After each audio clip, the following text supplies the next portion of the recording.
Olá, bom dia! Olá, bom dia! Operação da Polícia Capixaba leva para a cadeia integrantes da máfia colombiana. Os suspeitos tiravam dinheiro das vítimas que pagavam juros de agiotagem absurdos.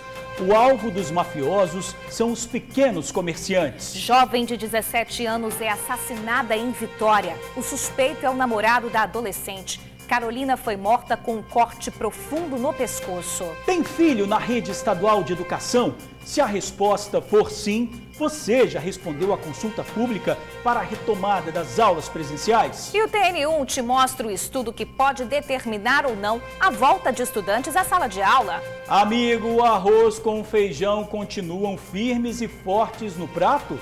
O arroz está com status de filé mignon e já tem muita gente eliminando, viu? O TN1 fala da alta no preço dos alimentos. Prefeitura de Vitória libera a utilização de parques, quadras e campos de futebol na capital. As ruas de lazer também vão voltar. Um apelo à solidariedade. A casa da Janaína foi destruída pelo fogo.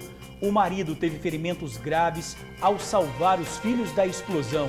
O que era abrigo da família virou sucata. Somente um olhar solidário pode devolver a dignidade a esse lar.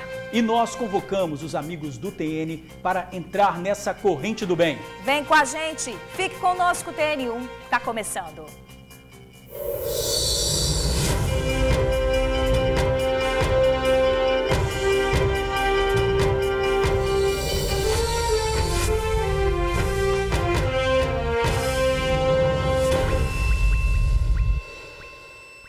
Ação contra a máfia colombiana no Espírito Santo.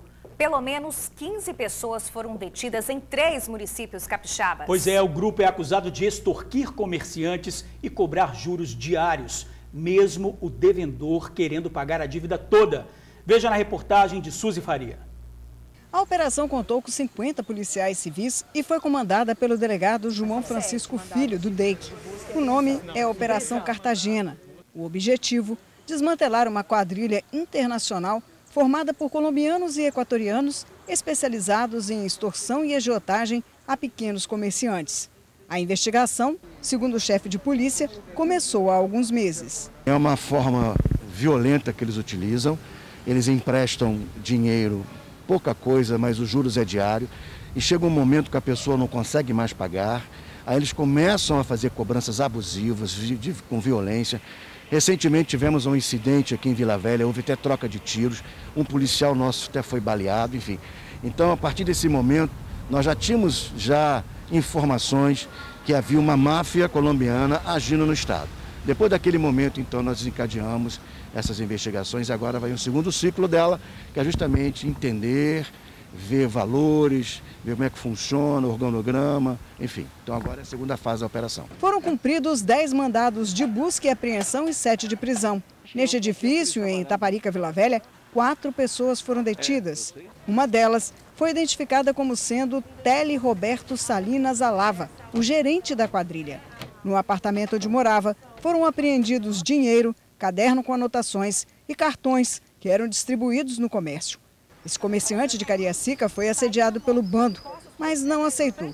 Ele viu o funcionário em maus lençóis após pegar um empréstimo com a quadrilha há cerca de um mês. Ele chegava e dizia que emprestava dinheiro e você pagava por dia, mas se você não tivesse o dinheiro no dia não tinha nada a ver. Ele passava no outro dia, aí o meu funcionário chegou na hora e quis pegar o dinheiro, estava devendo, precisava comprar um telefone e quis pegar o dinheiro.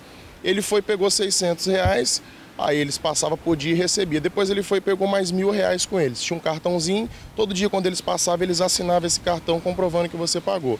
Quando ele pegou esses R$1.000, quando bateu essa crise, ele ficou mais ou menos uns 2 a 3 dias sem pagar. Eu não estava na minha loja, eles foram chegar na minha loja, começaram a ameaçar ele, xingaram ele de um monte de nome e queria levar carregador, queria levar celular, o que tinha dentro da loja de celular ele estava querendo levar.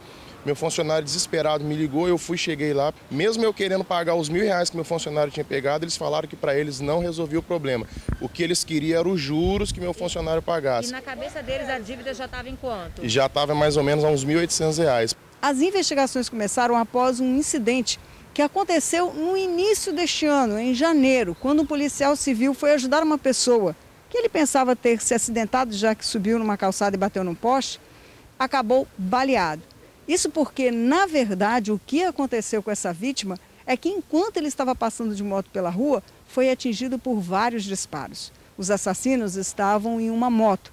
Eles contornaram a moto, voltaram para atirar na vítima e acabaram também atirando contra o policial. A partir dali, a polícia descobriu que aquele incidente estava relacionado a uma cobrança de dívidas e que envolviam comerciantes e colombianos nessa extorsão. Além de Vila Velha, outros mandados foram cumpridos em Aracruz e também em Itaipava, no sul do estado, cidade onde a polícia investiga se um suicídio teria ligação com a quadrilha. Isso vai ser alvo também de investigação. É obviamente que muitas pessoas estão sofrendo com a forma abusiva e extorsiva que eles agem. Esse panfleto era distribuído atribuindo o valor pego e os juros. Pode parecer pouco, mas ao final nunca era. Uma extorsão severa, logo após esse empréstimo, isso se tornava uma bola de neve, embora ele começasse pequeno, com 1.500, com R$1.000, isso se tornava uma bola de neve com juros diários, as pessoas não conseguiam se livrar disso, vinha a ameaça à vida, o temor pela vida, acabava entregando bens e negociando isso com valor muito maior do que realmente pegaram. Então, é uma nítida ação criminosa, coordenada por integrantes colombianos, equatorianos. A Polícia Federal está nos apoiando hoje nisso, temos intérpretes lá no DEIC para nos ajudar também nesse processo final agora desse rescaldo da operação, mas parabenizar a equipe do DEIC. Se a gente está conseguindo hoje cumprir mandados de busca, apreensão e mandado de prisão, é porque a investigação foi robusta, a investigação foi bastante consistente, que permitiu chegar nesse ponto da prisão dessas pessoas hoje. Para o DEIC foram encaminhados cerca de 15 pessoas detidas na operação. A Polícia Federal avalia a situação de cada um dentro do país. Quem estiver irregular pode ser deportado. Você imagina, né, o desespero dessas vítimas para tentar dar conta de pagar essa dívida que só ia crescendo, né? A repórter Suzy Faria, que acompanhou essa operação de perto, vai trazer agora mais detalhes desse assunto para a gente. Suzy, você já está por aí? Boa tarde para você. Boa tarde, Bruna. Boa tarde, George e amigos aí do TN. Pois bem, essa operação aconteceu hoje, como já foi dito, em 3 municípios aqui do estado, para poder desmantelar essa quadrilha que promovia extorsões e agiotagem e ameaça aos pequenos comerciantes. Como eu comentei aí na matéria, e também o secretário reforçou, os valores que são normalmente emprestados, né? Eles parecem pequenos, os juros parecem razoável, mas quando você atrasa, aí eles fazem a festa. Parecem até que querem, porque naturalmente eles acabam falando para a vítima que não tem problema se faltar um dia ou outro, já que a cobrança é diária. Mas aí o comerciante contou, viu? Eles queriam levar tudo que tinha dentro da loja dele. E olha, esse caso não é de agora não, já vem acontecendo há algum tempo aqui no estado. E logo depois desse incidente que aconteceu com o policial civil, a repórter Cananda Natielli, do jornal A Tribuna, fez uma matéria especial onde ela ouviu todos os envolvidos aí nessa questão de agiotagem. Muitos, mas muitos comerciantes. Inclusive há informação de que agora esse grupo aí de colombianos, equatorianos, estão investindo também em extorquir taxistas. Nós recebemos há pouco uma mensagem aqui no WhatsApp de uma vítima contando isso, que a extorsão agora é a taxistas. E nessa reportagem que a Cananda explicou muito bem e ouviu várias vítimas, inclusive, que tiveram revólveres apontados para a cabeça, muita ameaça, até a própria família. E logo depois dessa reportagem, o então secretário de Segurança, Ricardo Sá, determinou que algumas delegacias especializadas entrassem nesse assunto, porque não se admitia que pessoas de fora do país viessem extorquir os brasileiros, sendo que nem aqui esse tipo de crime é tolerado. E aí desencadeou, terminou com esse tipo de operação. Dessas pessoas que nós mostramos que foram presas lá em Taparica, uma delas, uma mulher, já teria passagem por tráfico de drogas na Colômbia. Uma outra pessoa teria conversado com a polícia e confessado que tinha acabado de chegar de Juiz de Fora onde na cidade mineira também promovem esse mesmo tipo de extorsão. George, Bruna. Falou de um acidente que aconteceu em janeiro e que foi o início aí de todas as investigações. Por que esse acidente foi o início dessas investigações? Exatamente. Jorge, quando você percebe aí nas imagens, passa uma moto e a pessoa que está sendo perseguida acaba se acidentando, batendo no poste, no muro. Enfim, quem está nessa moto, que atira contra a vítima, são 2 colombianos. E uma curiosidade, viu? O carona da moto, que é quem atira, é uma mulher, viu? A polícia identificou através desse vídeo, conseguiu a placa da moto, investiga essa situação e quem leva os tiros também é um colombiano. Parece que houve uma desavença na extorsão. O grupo que eles pertenciam não estavam combinando bem na hora de dividir a grana. E aí eles acabaram brigando entre si e revelando um esquema que estava acontecendo aqui no estado. E foi isso que aconteceu. Foi a partir daí que acabou envolvendo também o policial civil que parou para ajudar, achando que era um acidente de trânsito, que a polícia começou a investigar essa influência dos colombianos na extorsão e na agiotagem aqui no estado. George, Bruna. Suzy, mas como é que funcionava esse esquema? Explica direitinho pra gente. Nem a vítima querendo pagar a dívida toda, eles perdoavam, o interesse era nos juros, né? Menina, a situação era bem grave. Como vocês viram nesse panfleto que aparece aí, deles mostrando como é que era, como é que eles emprestavam o dinheiro, no caso do rapaz que pegou R$1.000 emprestado. Ele teria que pagar uma conta de R$120 em 20 dias. Daria aproximadamente R$200 em juros. Se ele atrasasse, isso daí multiplicava. Na verdade, o que eles queriam era manter essa pessoa em débito com eles. E como o secretário chegou a falar, tiveram pessoas que perderam tudo. Inclusive, uma das vítimas que a Cananda entrevistou perdeu o seu próprio negócio, uma loja que tinha e foi virar vendedor numa loja lá no shopping.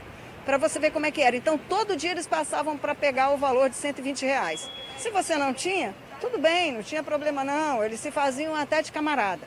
E quem aliciava os comerciantes para poder aceitar esse empréstimo, sem qualquer tipo de exigência, era uma mulher, que hoje também teria sido presa nessa operação, viu? Ela já está detida, é uma brasileira. Hoje foram presos 3 equatorianos, 2 colombianos envolvidos aí nessa máfia, inclusive o gerente, como eu falei. Então, era um dinheiro sem exigência que você, passando um aperto, fica seduzido em aceitar e no final, por pouco, eles não querem levar tudo que você tem. E era isso que eles faziam. Entravam nas lojas, você não tem como pagar, pegavam mercadorias que podiam passar até do valor do empréstimo. Mas, pelo jeito, a polícia está começando a cortar essa raiz aí que se instalou aqui no estado. Não é, George, Bruna?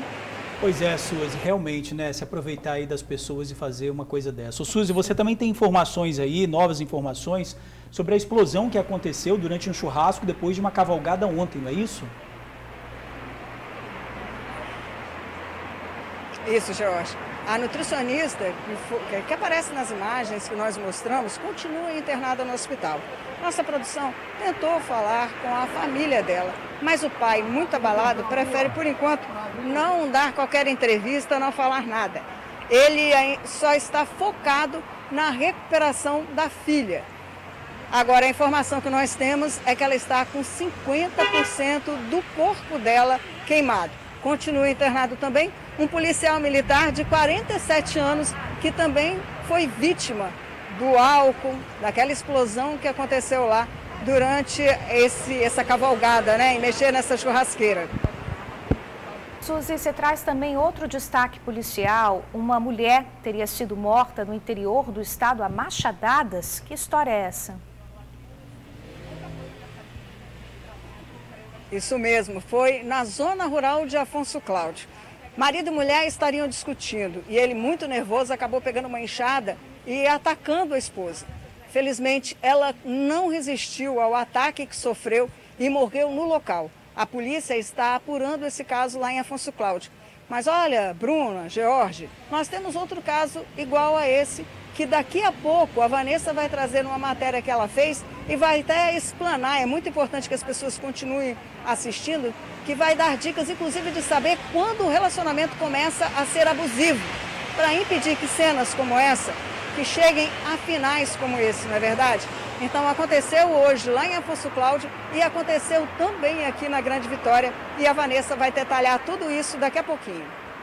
Suzy, obrigada pelas suas informações. Infelizmente, o feminicídio hoje vai voltar a ser notícia aqui no jornal. Gente, a polícia prendeu o suspeito de assassinar um jovem de 27 anos durante a festa de Réveillon na Praia da Costa, em Vila Velha. Houve pânico e correria. A vítima foi baleada com 3 tiros e não resistiu. Um crime por um motivo fútil após uma discussão na areia da praia. A virada do ano foi de luto para a família de Luiz Henrique Cordeiro de Araújo, que tinha 27 anos. Só que na noite desta quarta-feira, o principal suspeito do crime foi capturado. A gente voltou aqui para o local onde o crime aconteceu. Foi aqui nas areias da Praia da Costa que o topógrafo de 27 anos acabou perdendo a vida. Ou melhor, a vida dele foi tirada por um motivo banal, segundo a Guarda Municipal de Vila Velha. Depois de 8 meses, em uma ação conjunta da Guarda e também da Delegacia de Homicídios e Proteção à Pessoa aqui de Vila Velha, o principal suspeito, o suspeito de ter executado o rapaz, foi preso. Segundo o subsecretário da Guarda, foi através de uma denúncia que o possível autor do crime foi detido. Foi preso hoje numa operação em conjunta da Guarda com a Divisão de Homicídios e Proteção à Pessoa de Vila Velha. E o que nos levou até ele foi um homicídio que ocorreu no dia 31 de dezembro de 2019, na virada do ano, na orla da Praia da Costa, onde foi vitimado um rapaz de 27 anos, com 2 tiros na cabeça e um no tórax. E ontem a Polícia Militar prendeu também em Vila Velha o parceiro dele de crime. A prisão aconteceu no bairro Cocal. De acordo com a Guarda Municipal, já havia um mandado contra Josuel Santos Silva Júnior, de 22 anos. Foi um homicídio em pleno Réveillon, na Praia da Costa, por um motivo fútil, banal, uma discussão, uma briga que ocorreu lá no local. E, para nossa surpresa, foi bem próximo à base móvel da Guarda Municipal. Então, desde então, nós somamos esforços juntos com a DHPP para que esse crime fosse elucidado e fosse dada uma resposta para a sociedade e para a família também da vítima. O que era para ser uma virada de ano alegre entre amigos e familiares se transformou em desespero. As imagens falam por si só.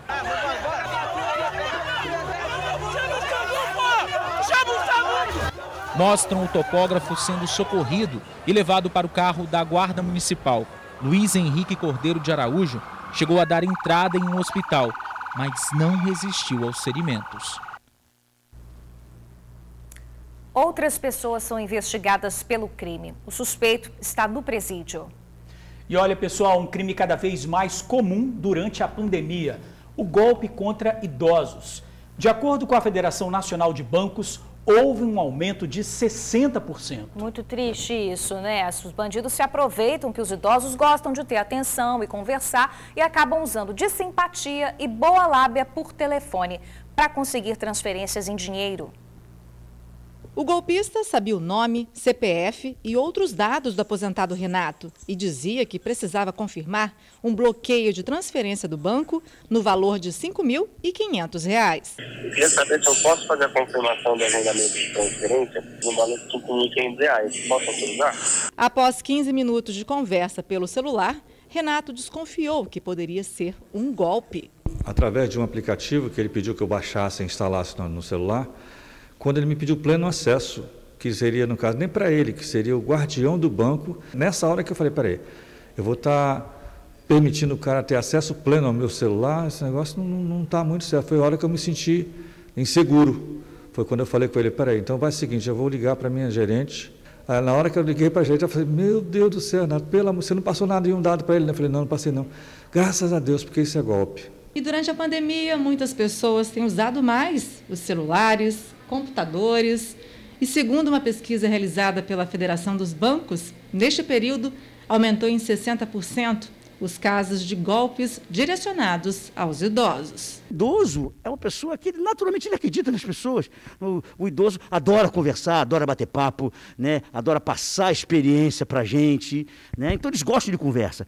E dar conversa para pessoas estranhas é favorecer o estelionatário, porque a principal arma dele é a conversa. O delegado ressalta que normalmente os bancos não ligam para os clientes e faz um alerta. Houve realmente um alvo muito grande, por conta do fato das pessoas estarem dentro de casa, né? Parados, pensando no estelionatário, dentro de casa, a cabeça não para de funcionar. E aí ele trabalha bem mais tranquilo. Nunca forneçam absolutamente nada. Sabe por quê? Bancos, operadoras de cartões de crédito, que de repente estão vinculados a bancos ou não, eles nunca pedem ao cliente dados cadastrais pessoais, porque os dados cadastrais eles têm no sistema. E caso a vítima caia no golpe, é importante procurar a polícia imediatamente. Registrar o boletim de ocorrência para deixar a polícia sempre ciente disso e imediatamente procurar o seu gerente. Pois é, gente, reforçando, o banco nunca liga pedindo senha nem o cartão. Não mandar alguém para sua casa ou retirar o cartão. Muito menos liga para pedir para fazer transferência ou qualquer tipo de pagamento. Receber um SMS ou um e-mail do banco com um link, apaga e liga para o seu gerente. E nunca passe sua senha e dados pessoais para ninguém. Gente, vamos falar agora da violência contra a mulher. A todo momento, uma vítima perde a vida para companheiros agressores, covardes. Hoje, infelizmente, uma família se despede da jovem Carolina, uma adolescente assassinada brutalmente. Vamos conferir essa reportagem agora.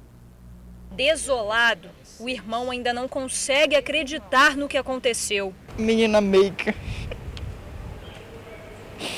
Doce de pessoa. Ela tinha muita qualidade. Muita qualidade. O que aconteceu foi muito cruel. Foi muito cruel o que aconteceu com ela. Carolina de Souza Silva, de 17 anos, foi assassinada nesta madrugada de forma cruel.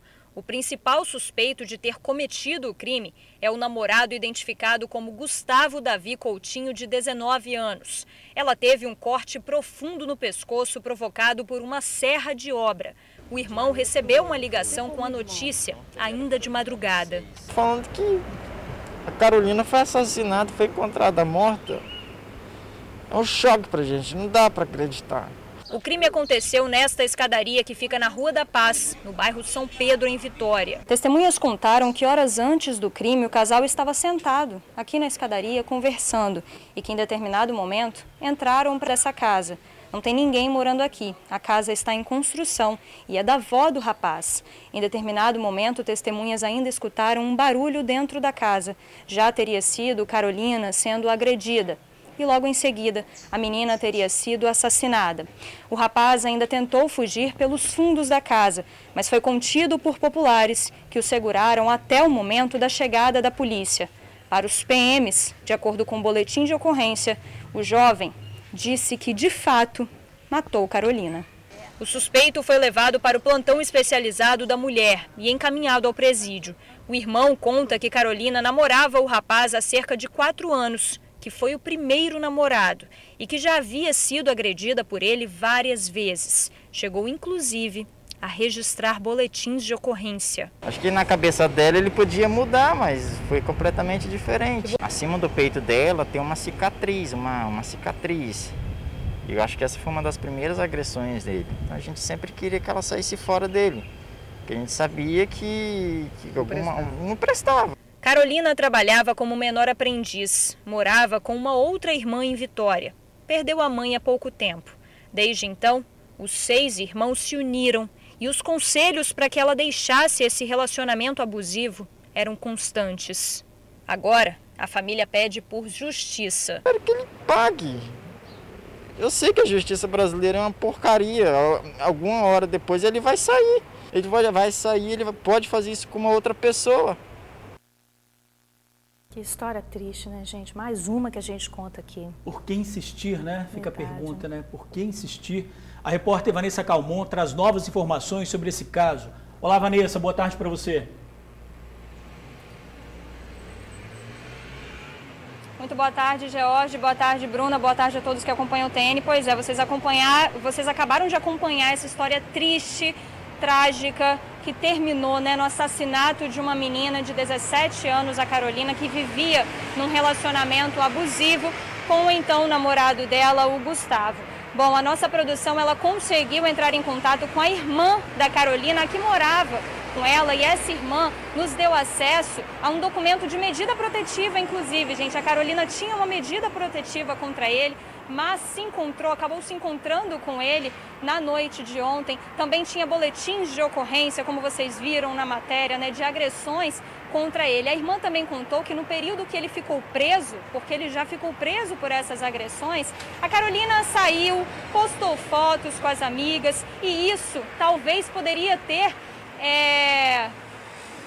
surgido uma ira no Gustavo por conta disso, de ciúmes da Carolina. Olha que absurdo, né, gente? Que a irmã acredita que pode ter sido isso que o motivou a cometer esse crime. Por isso que aqui do meu lado, gente, eu estou com a doutora Michele Meira. Ela é gerente de proteção à mulher da Secretaria de Segurança Pública do Estado, para a gente falar um pouco mais, comentar um pouco mais sobre esse caso. Doutora, muito boa tarde para você. Boa tarde. Esse comportamento, né? Infelizmente a Carolina, mesmo num relacionamento abusivo há tanto tempo, já há 4 anos com idas e vindas, tinha medida protetiva contra ele, tinha boletins de ocorrência, e mesmo assim, na noite de ontem, ela aceitou se encontrar com ele. Esse comportamento, infelizmente, é comum quando você está num relacionamento abusivo?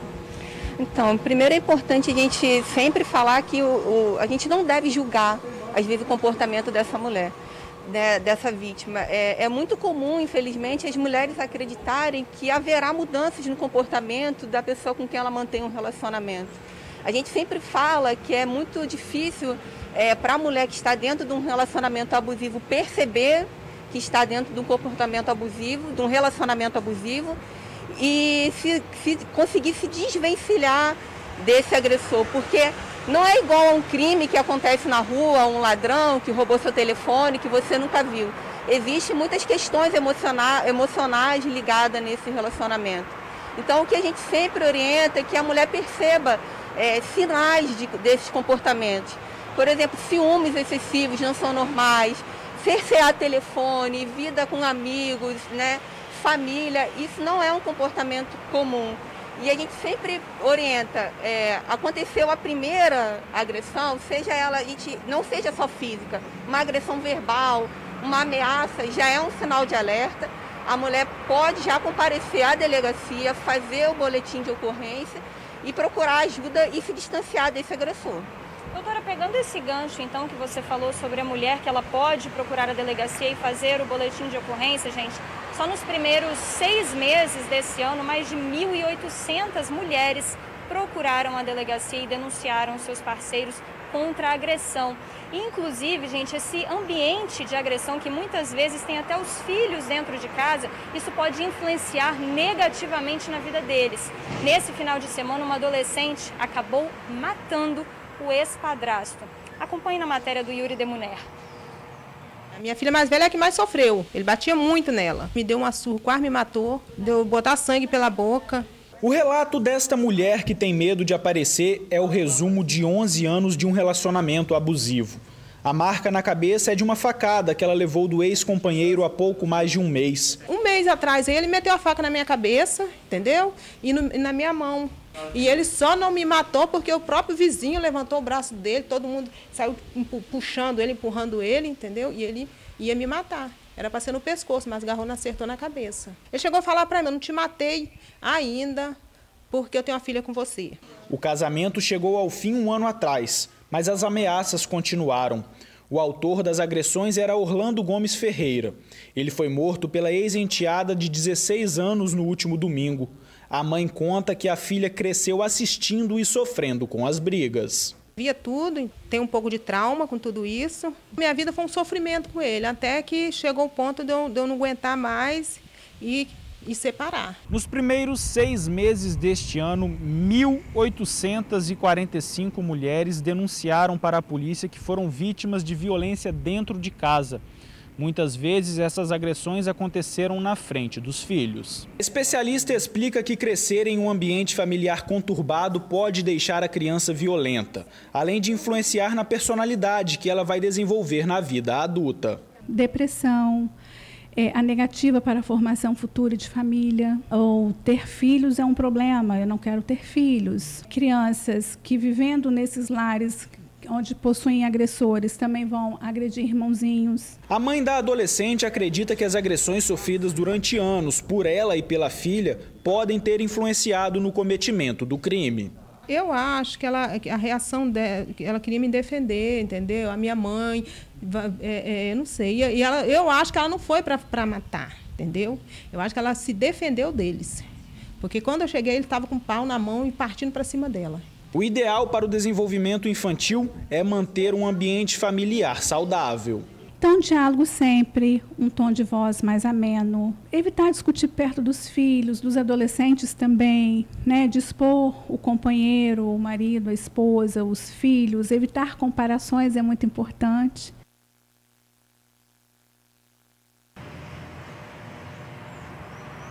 Pois é, né, gente? Doutora, durante a matéria, a mãe da menina fala que muito provavelmente a menina tentou defender ela por já ter visto por diversas vezes o ex-padrasto agredindo a mãe fisicamente. Isso é normal? Casos como esses são normais nas delegacias?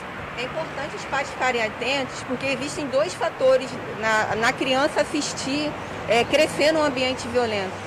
O primeiro, que a violência contra a mulher, ela é uma cultura machista. Então, se ela cresce naquele ambiente, ele acha que aquilo ali é normal. Então, muitas vezes, as meninas, né, as crescem achando que o fato delas se manterem num relacionamento abusivo, serem agredidas, é natural. E, por sua vez, os homens também, a gente escuta muito quando a gente vai fazer o interrogatório deles na delegacia, que ele cresceu num ambiente violento, ele assistiu sua mãe sendo agredida e ele entende que aquilo é normal, sequer entende que aquilo é um comportamento criminoso. Então é importante os pais ficarem atentos com as crianças e não fazerem com que essas crianças assistam e cresçam num ambiente violento. Doutora, voltando para o caso da Carolina, né, de 17 anos que a gente acompanhou na matéria, agora no início do ao vivo também, o fato dela ser muito nova, a gente vê que muitas mulheres num casamento já com filhos, infelizmente se submetem a essa situação. O fato dela ser muito nova é ainda mais perigoso? Então, na verdade, eu acho que a mulher como um todo, inclusive ela que tinha apenas uma adolescente ali iniciando sua vida amorosa, parece que o autor do delito era o primeiro namorado dela, existe por lógica, uma romantização do relacionamento e ela acreditar mais ainda que ele poderia mudar o comportamento e ela viver um relacionamento agradável com ele, digamos assim. Mas o importante é a gente sempre ter em mente detectar que relacionamentos abusivos não são normais, a gente entende a dificuldade de muitas vezes se desvencilhar, mas é importante que a mulher esteja atenta e tome a iniciativa de se afastar desse tipo de relacionamento em prol de preservar a vida dela. E aí a gente informa que a Secretaria de Segurança tem diversos canais de denúncias. Se a violência estiver ocorrendo, ela pode acionar 190 ou então ela pode comparecer a uma delegacia de polícia para fazer o registro de ocorrência. Ela poderá ser incluída, caso queira, no programa Patrulha Maria da Penha, que a Polícia Militar vai até a casa da mulher para verificar se a medida protetiva está sendo cumprida. A gente pode incluir o homem no projeto Homem que é Homem, que trabalha com homens agressores, a possibilidade deles transformar esse comportamento machista. E a gente tem a Casa-Abrigo também.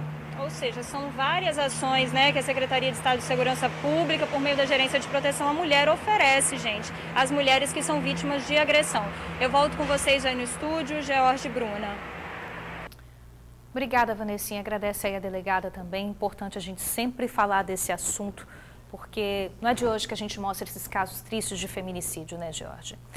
Olha, atenção, vamos mudar um pouquinho de assunto. Nesse momento, o TN1 te convida a formar uma corrente do bem.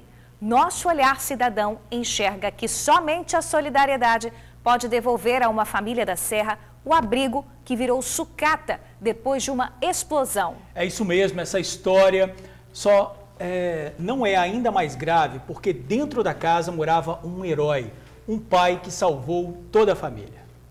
Os 3 cômodos da casa apertada em Jardim Bela Vista, na Serra, ficaram destruídos. As chamas transformaram bens em lixo, conforto em sujeira, um lar em pesadelo. Eu poderia ter morrido, mas meus filhos, passa muita coisa na minha cabeça. É uma cena horrível, horrível mesmo. Quando eu olho lá de baixo, parece que eu estou vendo pegando fogo. O arroz e o feijão no chão ajudam a remontar um episódio que a Janaína, um dia, pretende esquecer. A botija de gás explodiu e destruiu o canto que ela, o marido e os 3 filhos viviam de aluguel. E meu desespero foi maior porque eu desci e meu marido estava aqui dentro. Foi que eu comecei a gritar, pedir socorro, socorro. E os vizinhos iam correndo para me ajudar. E eu falei, meu marido está morrendo queimado, está morrendo queimado. E o pessoal foi ajudando, pegando água, foi ligando o corpo de bombeiro. Aqui, os verdadeiros heróis estão presos à teia da realidade. Esta história tem um protagonista que precisa ser apresentado a vocês. O nome dele, Leonardo Braga, 30 anos, auxiliar de serviços gerais. Mas a função mais importante dele é a de marido e a de pai. Ele é marido da Janaína e pai dos filhos dela. E depois de salvar a esposa e as 3 crianças, ele se jogou em chamas por essa janela aqui, para tentar sobreviver. Deus é tão bom que ele conseguiu pular a janela, mesmo que ele saiu pegando fogo, ele conseguiu pular a janela e Deus deu livramento, né? A gente de morte. Leonardo está internado no Centro de Queimados do Hospital Jaime Santos Neves, também na Serra. A renda do Léo é a única da casa. Aliás, que casa? Tudo se perdeu. Móveis, eletrodomésticos, documentos e R$10 mil que a família guardava para dar entrada num terreno e abandonar o aluguel. Desde a última segunda-feira, a Janaína, o Jackson, o Gabriel e o Ziel estão por conta da solidariedade. Já consegui bastante imóveis para ela, entendeu? Tá precisando de um carro para buscar e a gente não tem condições, né? Porque ela mora de aluguel, eu também moro. E por isso a gente tá dando força, tá junto ali, corre ali, pega uma coisa ali, o pessoal dá uma cesta, tu traz cesta, tu vem. Hoje é dia de visita no hospital. Dia em que a luta da Janaína continua. E claro, do Super Léo, o herói que usa a capa da realidade. Os superpoderes? O amor. Se ele não estivesse dentro de casa, nós tínhamos morrido queimado. Eu tenho fé em Deus, que ele vai sair de lá com vida, que ele vai melhorar, mas não durmo direito, não estou nem comendo, 3 dias sem comer, preocupada. Não consigo comer, preocupada com ele. Gente, essa família está precisando muito de ajuda para recomeçar, né? Se você puder contribuir, por favor, entre em contato com o Fernando. Ele é vizinho dessa família e está na corrente de solidariedade.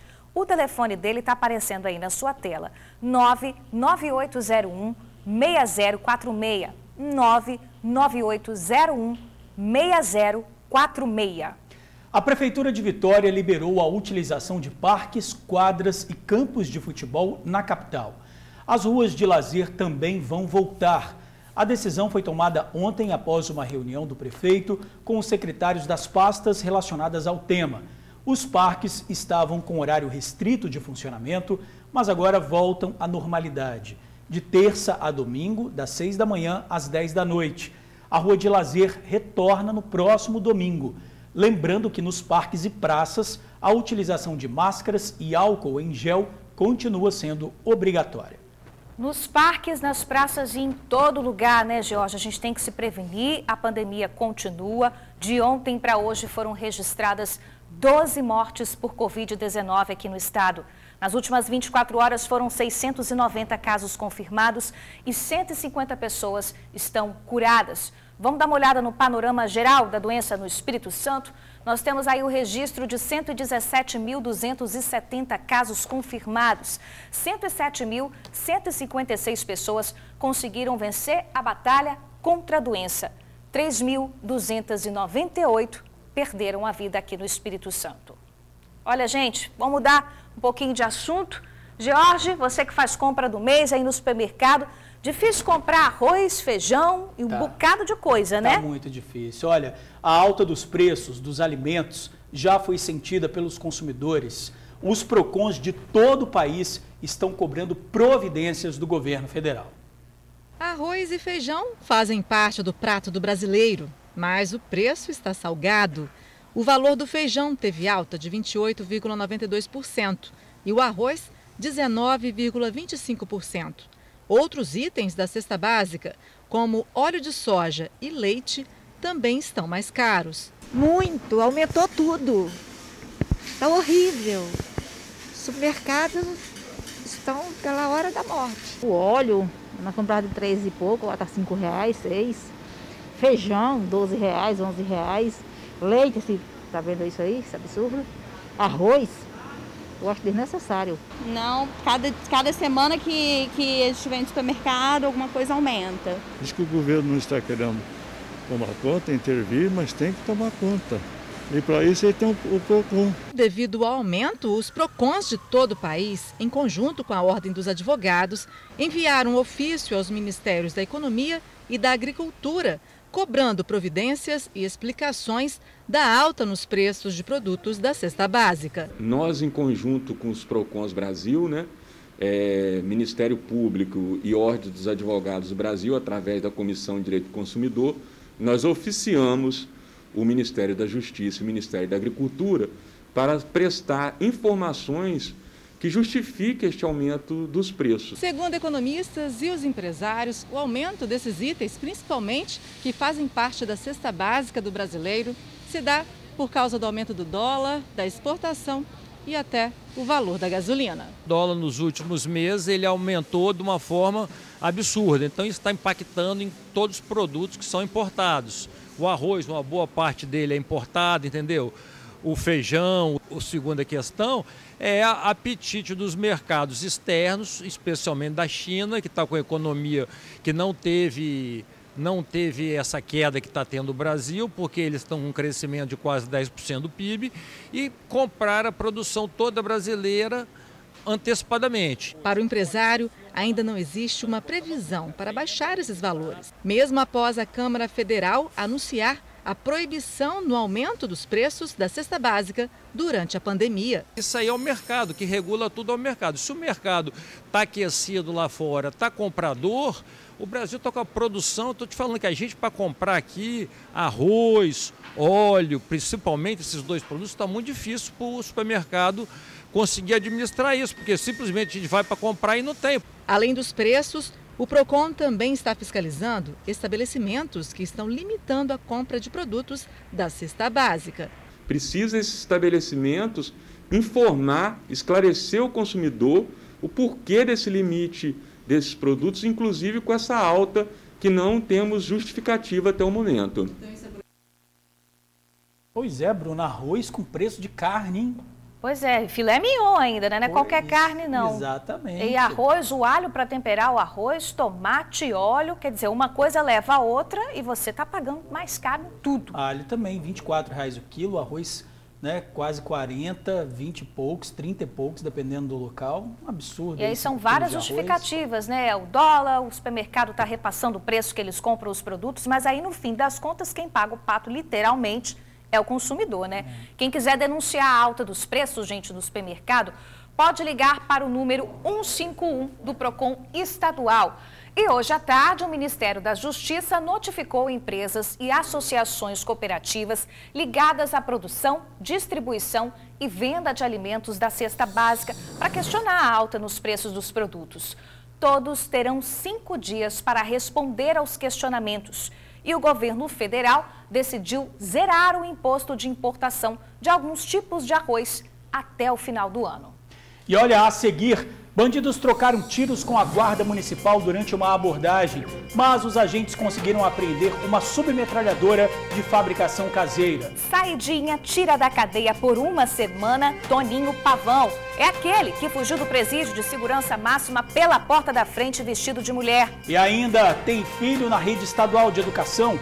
Já respondeu à consulta pública para a retomada das aulas presenciais? O TN1 te mostra o estudo que pode determinar ou não a volta de estudantes à sala de aula. Não perde não, a gente já volta. Estamos de volta agora a 12h41. Em Vila Velha, bandidos trocaram tiros com a guarda municipal durante uma abordagem. Uma submetralhadora de fabricação caseira foi apreendida. Isso aconteceu no bairro Vale Encantado, gente, mas os criminosos conseguiram fugir. Menos uma arma de grosso calibre nas mãos de criminosos. E um detalhe, essa submetralhadora aí que você está vendo é de fabricação caseira, tem alto poder de fogo. O carregador dela é de bastante munição, ela tem um poder de fogo aí intenso e faz um estrago enorme. Ela foi apreendida durante um patrulhamento da Guarda Municipal em Vale Encantado, bairro que fica em Vila Velha. Fazendo ali nosso patrulhamento rotineiro, quando moradores nos informou que numa mata próxima ali mesmo da praça, tinha 3 elementos que estavam em atitude suspeita. Dito e feito, a equipe da guarda foi lá averiguar a movimentação na área de mata, ali perto da praça de Vale Encantado, e encontrou 3 suspeitos armados. Inclusive, durante a situação, rolou até tiroteio. Quando adentramos a mata, nos deparamos com 3 elementos. Elementos esses de posse de armas, e no intuito da fuga, os mesmos fez disparo aí contra as equipes. E diante disso aí, um deles dispensou uma bolsa. Bolsa essa que, ao ser averiguada, estava aí com esse equipamento letal, essa submetralhadora de fabricação artesanal. Os criminosos conseguiram fugir. A arma foi apreendida e encaminhada para o DPJ de Vila Velha. A região de Vale Encantado já é conhecida pelo intenso tráfico de drogas. Diante da ajuda e da população, a gente vai tirando esses elementos e essas armas aí de circulação. Olha, quem tiver qualquer informação sobre os suspeitos é só informar a polícia pelo 181. Toninho Pavão deixou o presídio. A justiça concedeu ao acusado o benefício da saidinha por uma semana. José Antônio Marim, mais conhecido como Toninho Pavão, cumpre pena desde 2018 na penitenciária semiaberta de Vila Velha. A saída temporária vale entre os dias 9 e 16 de setembro. Pavão será monitorado por tornozeleira eletrônica.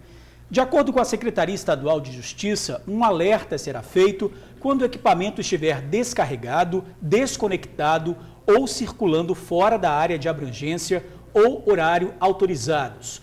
Toninho Pavão é um criminoso conhecido por ter comandado o tráfico de drogas no Espírito Santo e em Minas Gerais. É isso mesmo, ele chegou a pagar R$100 mil por uma fuga. Em 2003, fugiu do presídio de segurança máxima de Viana pela porta da frente, vestido de mulher. Só foi recapturado no ano seguinte. Pavão também é acusado de mandar matar um casal de dentro do presídio em 2006. De acordo com a defesa de Toninho, para ter o benefício, Pavão cumpriu os requisitos impostos pela lei. Além disso, teve bom comportamento e foi submetido a um exame criminológico favorável a ele. Toninho foi condenado em 64 anos de prisão e já teria cumprido 19 anos e 6 meses de pena. O governo quer saber a opinião de pais e alunos sobre a retomada das aulas na rede estadual. É a consulta pública que possui um plano para retorno das aulas presenciais nas escolas públicas do estado. Na casa do Geraldo, a rotina de estudo dos filhos continua firme na pandemia. Só que, claro, não é a mesma coisa que as aulas normais na escola, né? A rotina é totalmente diferente, né? Os meninos em casa, eles não têm a mesma concentração do que na escola.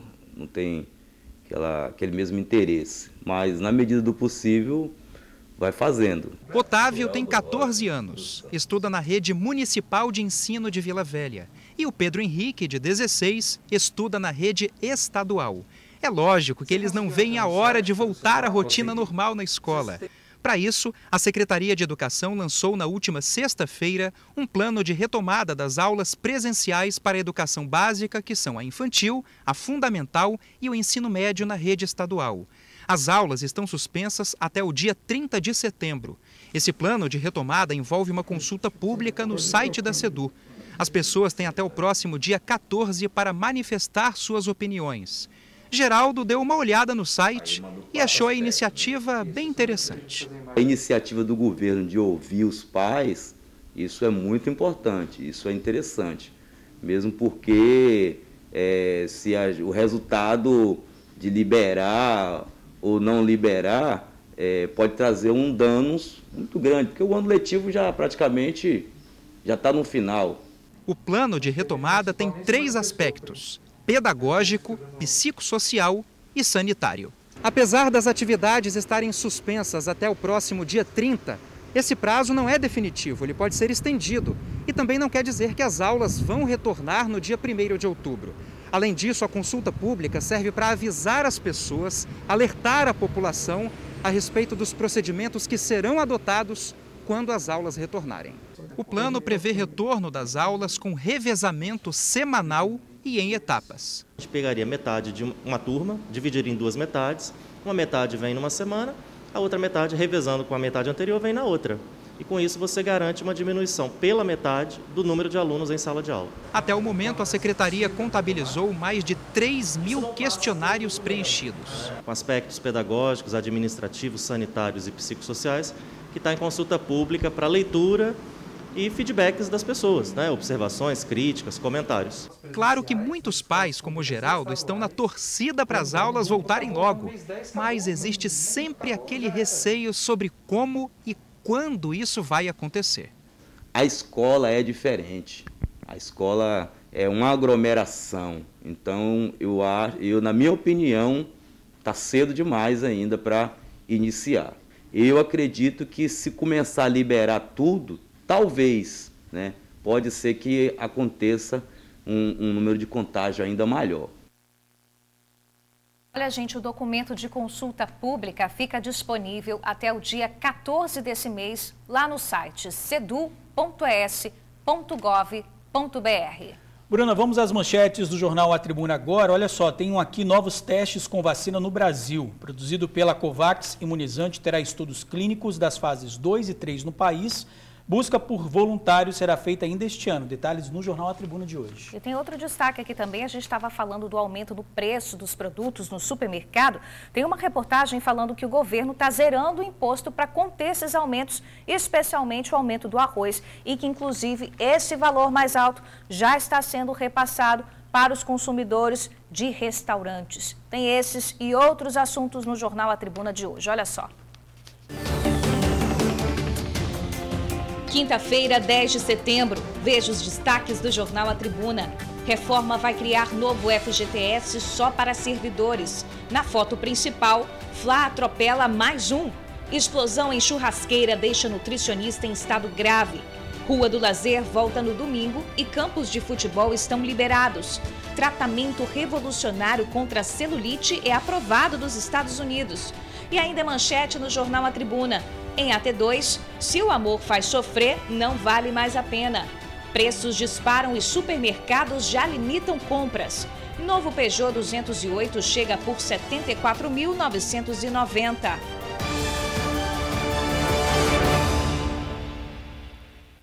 Em instantes, quem aguardava atendimento na farmácia popular de Cariacica levou um susto. Tinha muita fumaça indo em direção ao local. Você vai ver já já. E o TN1 volta a falar da prisão de integrantes da máfia colombiana. O grupo extorquia dinheiro de pequenos comerciantes. A agiotagem era pesada, viu? A gente já volta. Voltamos a falar sobre a prisão de integrantes da máfia colombiana que fazia agiotagem pesada no Espírito Santo. O grupo é acusado de extorquir pequenos comerciantes com juros diários. A operação contou com 50 policiais civis e foi comandada pelo delegado João Francisco Filho, do DEIC. O nome é Operação Cartagena. O objetivo, desmantelar uma quadrilha internacional formada por colombianos e equatorianos especializados em extorsão e agiotagem a pequenos comerciantes. A investigação, segundo o chefe de polícia, começou há alguns meses. É uma forma violenta que eles utilizam. Eles emprestam dinheiro, pouca coisa, mas os juros é diário. E chega um momento que a pessoa não consegue mais pagar. Aí eles começam a fazer cobranças abusivas, com violência. Recentemente tivemos um incidente aqui em Vila Velha, houve até troca de tiros, um policial nosso até foi baleado, enfim. Então, a partir desse momento, nós já tínhamos informações que havia uma máfia colombiana agindo no estado. Depois daquele momento, então, nós desencadeamos essas investigações. Agora vai um segundo ciclo dela, que é justamente entender, ver valores, ver como é que funciona, o organograma, enfim. Então agora é a segunda fase da operação. Foram cumpridos 10 mandados de busca e apreensão e 7 de prisão. Neste edifício, em Itaparica, Vila Velha, 4 pessoas foram detidas. Uma delas foi identificada como sendo Tele Roberto Salinas Alava, o gerente da quadrilha. No apartamento onde morava, foram apreendidos dinheiro, caderno com anotações e cartões que eram distribuídos no comércio. Esse comerciante de Cariacica foi assediado pelo bando, mas não aceitou. Ele viu o funcionário em maus lençóis após pegar um empréstimo com a quadrilha há cerca de um mês. Ele chegava e dizia que emprestava dinheiro e você pagava por dia, mas se você não tivesse o dinheiro no dia não tinha nada a ver. Ele passava no outro dia, aí o meu funcionário chegou na hora e quis pegar o dinheiro, estava devendo, precisava comprar um telefone e quis pegar o dinheiro. Ele foi, pegou R$600, aí eles passavam por dia e recebia. Depois ele foi e pegou mais R$1.000 com eles. Tinha um cartãozinho, todo dia quando eles passavam, eles assinavam esse cartão comprovando que você pagou. Quando ele pegou esses R$1.000, quando bateu essa crise, ele ficou mais ou menos uns 2 a 3 dias sem pagar. Eu não estava na minha loja, eles chegaram na minha loja, começaram a ameaçar ele, xingaram ele de um monte de nome e queria levar carregador, queria levar celular, o que tinha dentro da loja de celular ele estava querendo levar. Meu funcionário desesperado me ligou, eu cheguei lá, mesmo eu querendo pagar os R$1.000 que meu funcionário tinha pegado, eles falaram que para eles não resolvia o problema. O que eles queriam era os juros que meu funcionário pagasse. E na cabeça deles a dívida já estava em quanto? Já estava mais ou menos a uns R$1.800. As investigações começaram após um incidente que aconteceu no início deste ano, em janeiro, quando um policial civil foi ajudar uma pessoa que ele pensava ter se acidentado, já que subiu numa calçada e bateu num poste, acabou baleado. Isso porque, na verdade, o que aconteceu com essa vítima é que, enquanto ele estava passando de moto pela rua, foi atingido por vários disparos. Os assassinos estavam em uma moto. Eles contornaram a moto, voltaram para atirar na vítima e acabaram também atirando contra o policial. A partir dali, a polícia descobriu que aquele incidente estava relacionado a uma cobrança de dívidas e que envolviam comerciantes e colombianos nessa extorsão. Além de Vila Velha, outros mandados foram cumpridos em Aracruz e também em Itaipava, no sul do estado, cidade onde a polícia investiga se um suicídio teria ligação com a quadrilha. Isso vai ser alvo também de investigação. É obviamente que muitas pessoas estão sofrendo com a forma abusiva e extorsiva que eles agem. Esse panfleto era distribuído atribuindo o valor pego e os juros. Pode parecer pouco, mas ao final nunca era. Uma extorsão severa, logo após esse empréstimo, isso se tornava uma bola de neve, embora ele começasse pequeno, com R$1.500, com R$1.000, isso se tornava uma bola de neve com juros diários, as pessoas não conseguiam se livrar disso, vinha a ameaça à vida, o temor pela vida, acabava entregando bens e negociando isso com valor muito maior do que realmente pegaram. Então, é uma nítida ação criminosa, coordenada por integrantes colombianos, equatorianos. A Polícia Federal está nos apoiando hoje nisso, temos intérpretes lá no DEIC para nos ajudar também nesse processo final agora desse rescaldo da operação, mas parabenizar a equipe do DEIC. Se a gente está conseguindo hoje cumprir mandados de busca, apreensão e mandado de prisão, é porque a investigação foi robusta, a investigação foi bastante consistente, que permitiu chegar nesse ponto da prisão dessas pessoas hoje. Para o DEIC foram encaminhados cerca de 15 pessoas detidas na operação. A Polícia Federal avalia a situação de cada um dentro do país. Quem estiver irregular pode ser deportado. Agora a gente acompanha um vídeo feito por um morador que aguardava atendimento na farmácia popular de Cariacica. Num terreno ao lado da unidade, muita fumaça. Olha só, a vegetação seca pegou fogo e as chamas rapidamente se alastraram. A cena chamou a atenção de quem esperava no local. Que perigo, gente. Meu Deus do céu, na farmácia de Cariacica, farmácia popular de Cariacica.